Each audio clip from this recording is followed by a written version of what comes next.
La station balnéaire d'Yport sera-t-elle privée de ses cabines de plage l'hiver? C'est une obligation de la loi littorale, mais ces installations ne sont pas démontables. Dans votre édition des locales, nous verrons que la mairie demande une dérogation. L'inquiétude des viticulteurs du Languedoc face à l'importation des vins espagnols.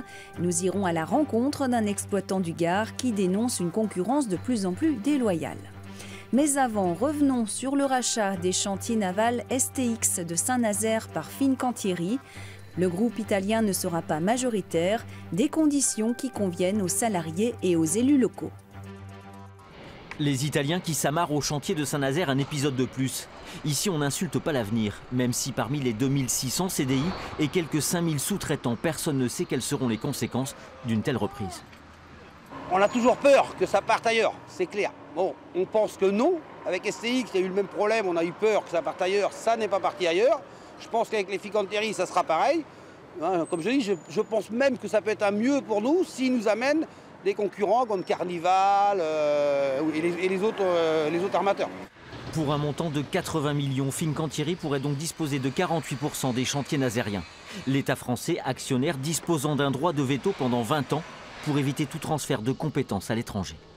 Je n'ai jamais connu cette situation. 8 ans de commandes, et nous espérons en avoir d'autres, et une protection de l'État avec un État renforcé avec des CNS au sein du conseil d'administration pour 20 ans. Oui, je suis un maire serein. C'est faire entrer le loup dans la bergerie. Nous avons vécu la même chose sur le site de Saint-Nazaire avec les Chinois et les méthaniers il y a une dizaine d'années de cela. Depuis, nous ne fabriquons plus de méthaniers sur le site de Saint-Nazaire. Là, c'est accélérer l'entrée des Chinois dans la fabrication des bateaux de croisière. Pour EFO, la bataille n'est pas terminée. Le droit de préemption, c'est-à-dire une nationalisation même temporaire de l'État, resterait possible après la signature de cette entrée au capital. La colère monte chez les vignerons du sud de la France. Confrontés à la concurrence des vins espagnols, ils multiplient les actions coup de poing dans les supermarchés. Ils accusent la grande distribution de ne pas identifier clairement les vins qui proviennent de l'étranger. Rencontre avec un viticulteur du Gard. Anthony Bafoile surveille de près ses pieds de vigne. S'il en prend soin, c'est parce qu'il ne veut pas les perdre. Viticulteur depuis 15 ans, il est désormais inquiet pour son avenir. Son revenu a chuté de 10% par rapport à l'année dernière. On est en souci parce que quand il y a surproduction, que le prix baisse, on arrive encore à le comprendre. C'est l'offre et la demande, certes, mais quand il n'y a pas de vin à vendre et que le prix baisse, c'est compliqué à digérer. Frappé par la concurrence étrangère, c'est tout le vignoble languedocien qui est en crise aujourd'hui. 6 millions d'hectolitres de vin espagnol arrivent chaque année en France, soit l'équivalent de la moitié du volume produit en Languedoc-Roussillon. Ces importations auraient progressé de 40% en seulement 2 ans. S'ils savent qu'ils ne peuvent pas rivaliser avec leurs concurrents européens, les viticulteurs veulent alerter les consommateurs. Aujourd'hui, ce que l'on dénonce, c'est vraiment la tromperie pour le consommateur. Nous avons pu faire déjà des mobilisations dans les supermarchés où on s'est aperçu que notamment des fontaines à vin, de vin d'Espagne ou de vin de la communauté européenne étaient vendues avec la mention de l'origine en très petit. Par contre, sur l'étiquette du magasin, il y a bien marqué vin de France, voire parfois vin de Pays d'Oc. Pour eux, l'avenir du vignoble est entre les mains des consommateurs. Les chasseurs des Pyrénées-Atlantiques éco-responsables. Depuis cet hiver, ils récupèrent les cartouches vides pour les recycler afin de ne plus les jeter avec les ordures ménagères. Une initiative testée pendant 3 ans. C'est une nouvelle pratique pour les chasseurs du département. Ils doivent récupérer leurs cartouches vides car dorénavant, elles seront recyclées. Julien de l'association de chasse de Maslac est venu rapporter sa collecte au centre de stockage de Biron. Avant, on récupérait les cartouches, on les mettait à la poubelle, les poubelles ménagères à la maison. Aujourd'hui, grâce à la fédération, on garde ce petit sac-là.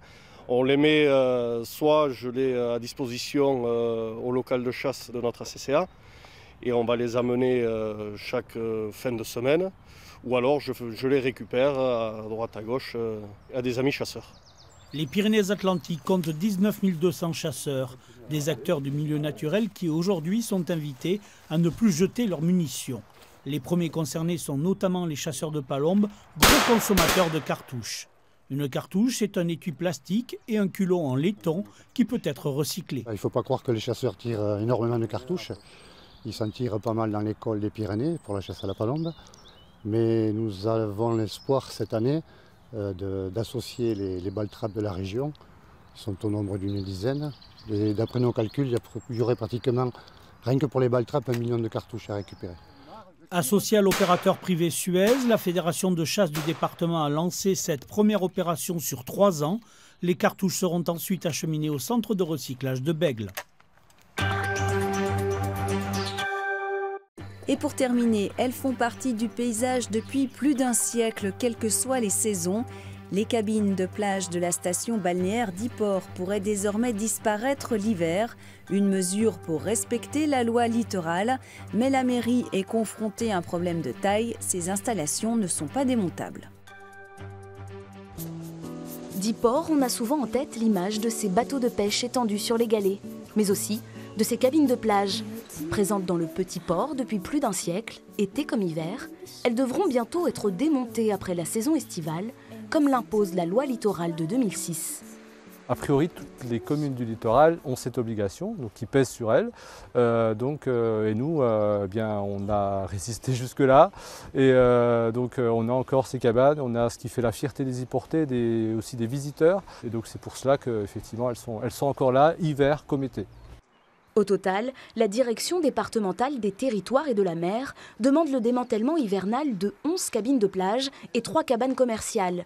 Le hic, c'est que ces installations refaites en 2006 ne sont pas démontables. Les cabanes, comme vous pouvez voir, elles sont installées, j'irai de manière fixe. Vous avez aussi, comme c'est des cabanes commerciales, des alimentations électriques, des alimentations eau pour les commerces. Les ombrières, c'est des installations fixes et donc extrêmement compliquées. Quant aux cabines de plage, on peut les bouger, mais c'est quand même un domaine assez complexe. Pour la municipalité, propriétaire de l'ensemble des cabanons, cela coûterait entre 100 000 et 150 000 euros pour tout retirer et réinvestir dans des équipements démontables. Les commerçants, locataires, craignent quant à eux une surcharge de travail. Tout ce qui est congélateur, frigo, enfin, il faudra tout démonter, quoi. Après, il faudra trouver un local pour le stocker aussi, c'est vraiment pas évident, quoi. La mairie d'Yport demande donc aujourd'hui une dérogation. Si elle ne l'obtient pas, elle devra démonter ses cabanes, sauf celles des sauveteurs en mer, à partir d'octobre 2018.